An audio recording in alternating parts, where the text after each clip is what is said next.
Right there guys, how's it going? I hope you're all doing well. So I thought I'd do a video today basically going over some of the bit of news that's come out regarding Luis Diaz, some Cody Gakpo quotes regards to his form and could he potentially be on the move in the summer.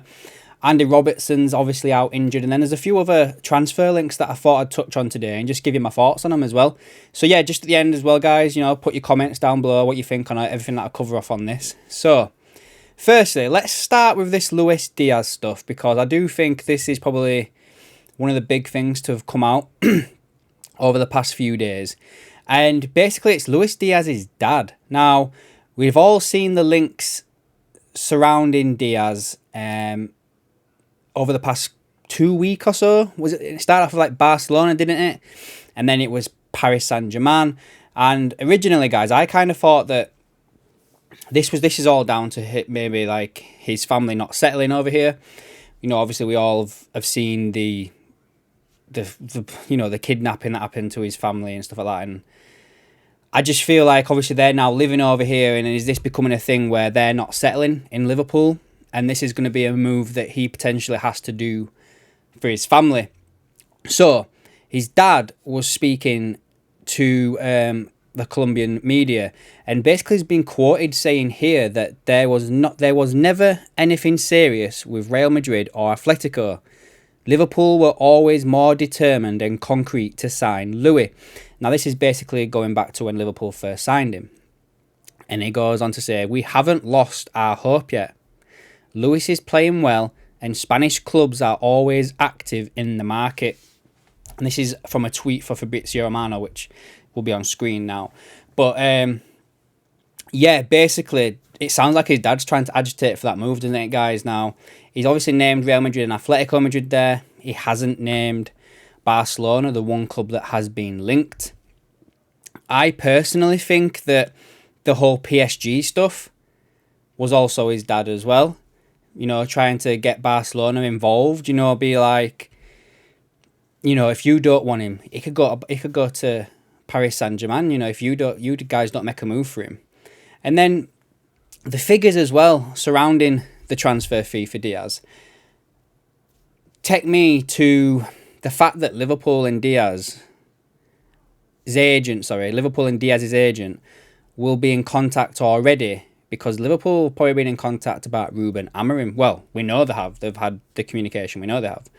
And I personally think that, if Luis Diaz's dad's out now in public speaking about this, then he's probably been trying to get it sorted behind the scenes for a while now. Do you know what I mean? And he's now taking it public because it's not going anywhere. So basically, what I'm trying to get at is, I think the money that was put out there as a valuation that Liverpool would potentially accept for Luis Diaz, the 100-odd million, I think that was put out there because Liverpool have probably gone to Amorim's, Luis Diaz's agent, and said, what can we do for Amorim? Is he interested? What can we do? And then the agent might have turned around and said something along the lines of, well, yeah, he'd be up for it, or he doesn't want to speak about it till the end of the season because he's focused on Sporting Lisbon, the stuff that they come out with. But then the agent might have turned around and been like, what can we do for Diaz? What would it take for Diaz to be able to be moved on from Liverpool?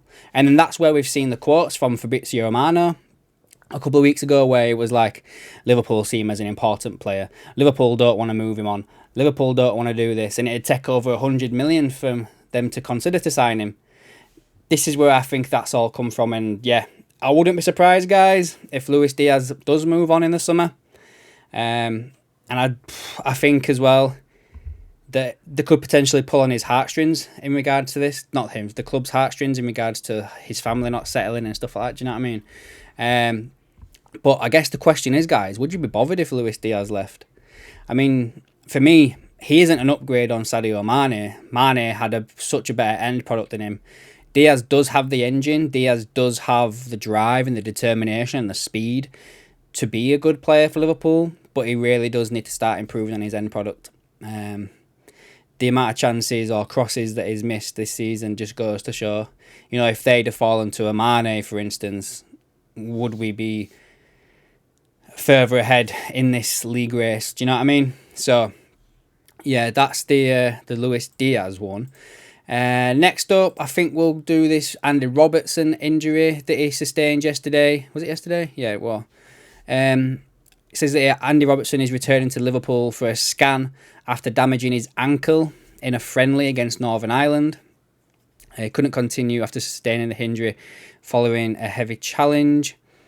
It says here that Scotland manager will assess him and he'll go back to his club and then they'll assess him and hopefully he's back soon. So there's no sort of there's no sort of like return date put in here or anything like that. There's nothing basically. Yeah, basically it just says that he will miss the game against Brighton on Sunday.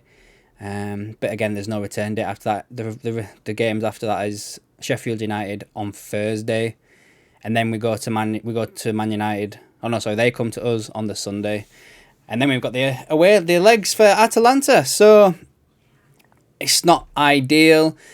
Am I worried? No. We've got Joe Gomez, who's been doing really well at left back. We've got Shimikas, who's come back from injury as well. So as much as I like Robbo, he has started to pick up a few injuries of late and hasn't been as reliable as he has been in the past. I mean, how old is he now? I think it says in this article. 30 years of age as a left back. What do you guys think? Do you think it's time to potentially get a younger person in full time and, have Robbo as the backup? I don't know, guys. Just a question open for you. You let me know down below. Right. So, we've done Robbo. We've done Diaz. I guess we'll start talking about these articles that I found today. So, Cody Gakpo was quoted. It must have been yesterday because it's come out today. Back in his home country of Holland, where he's been speaking about his future at Liverpool.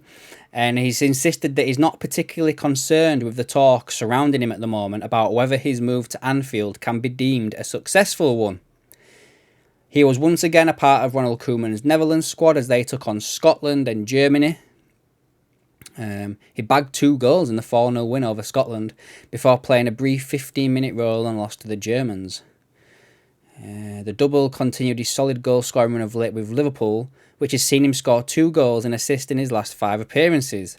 He's currently on 13 goals and 5 assists in 42 games for Liverpool this season, which is a solid return in his first full season at Anfield. Indeed, a tally of 20 goals and 8 assists in 68 games in total is nothing to be sniffed at. But there are those who continue to raise questions about Gakpo in Liverpool.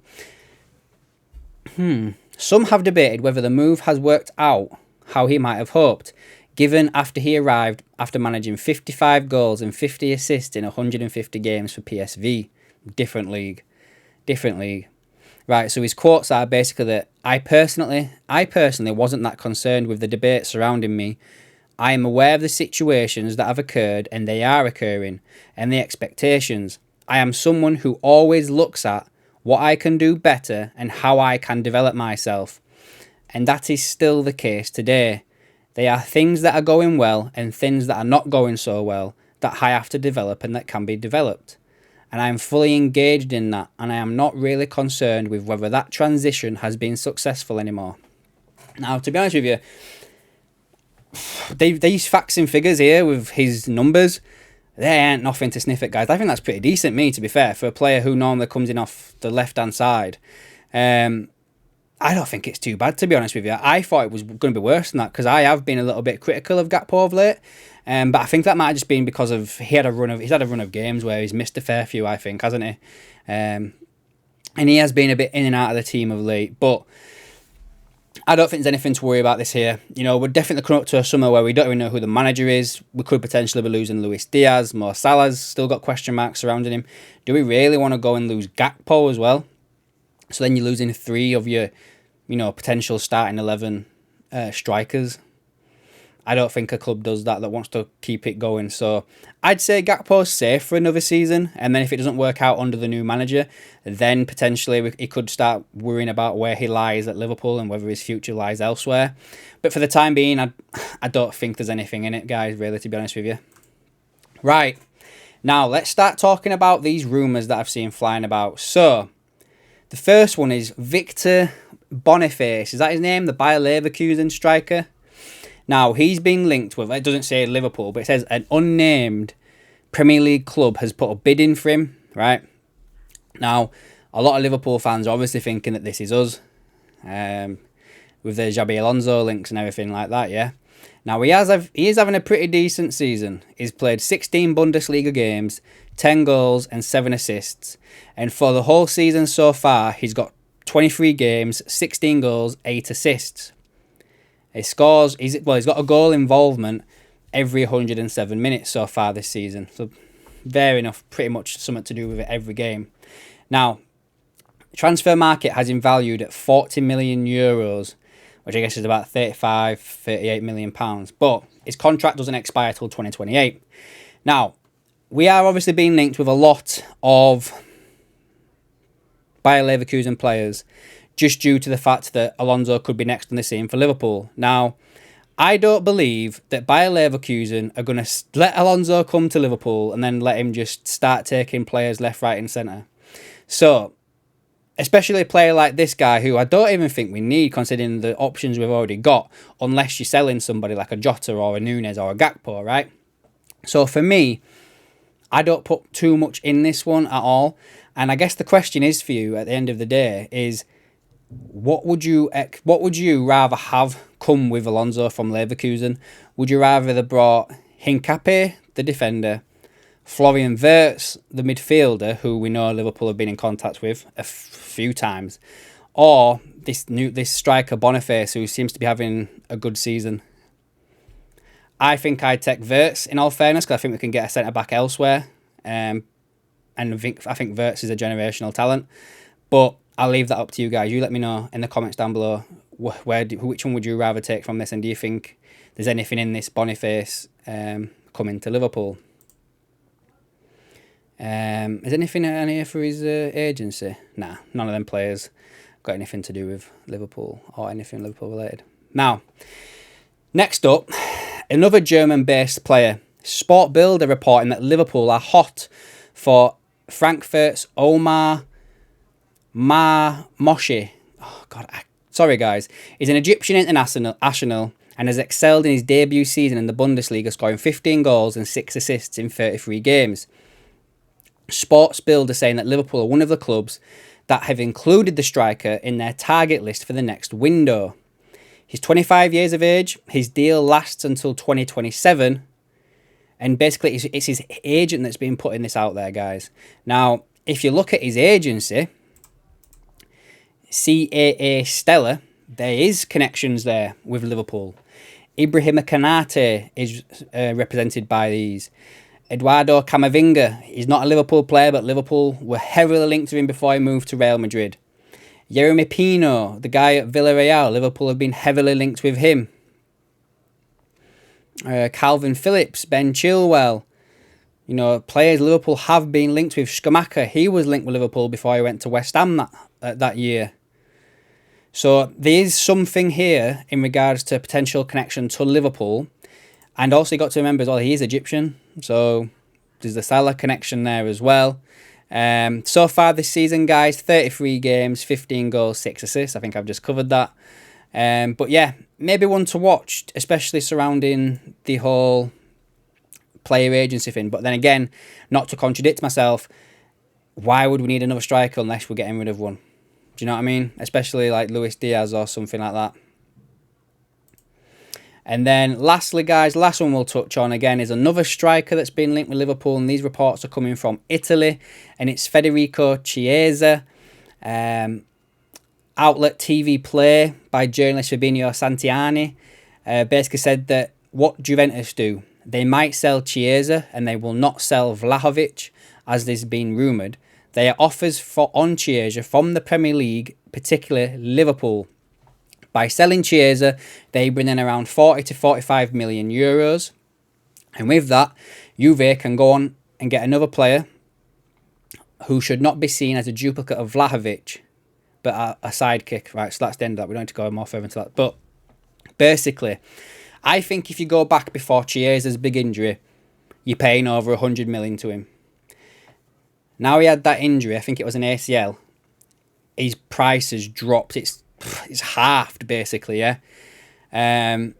Would you guys take Chiesa after his injury? Let's have a look at his... I'm going to have a look at his stats. Because I've not heard anybody talking about Chiesa for ages. So I wonder if he's just fallen off a cliff. Let's have a look. 26 years of age. 25 games, 7 goals, 2 assists. Yeah, it don't look cracking, guys, does it? Not compared to what it used to be. No. I see they bought him there for 65 million and they're on about selling him for 40. Nah, I wouldn't take him, guys. I really wouldn't. So, yeah, guys, I guess that'll bring me to the end of the video. Let me know down below what you think on everything I've just covered. Any of these players take your fancy? What do you think about these links, you know? Anything like that? If there's anything else you want me to talk about, guys, please put it in the comments down below. I know someone's asked for a video on why I don't think Pep Lijnders will become the new manager of Liverpool, so I will do that one also. But until then, guys, I'll catch you in the next one.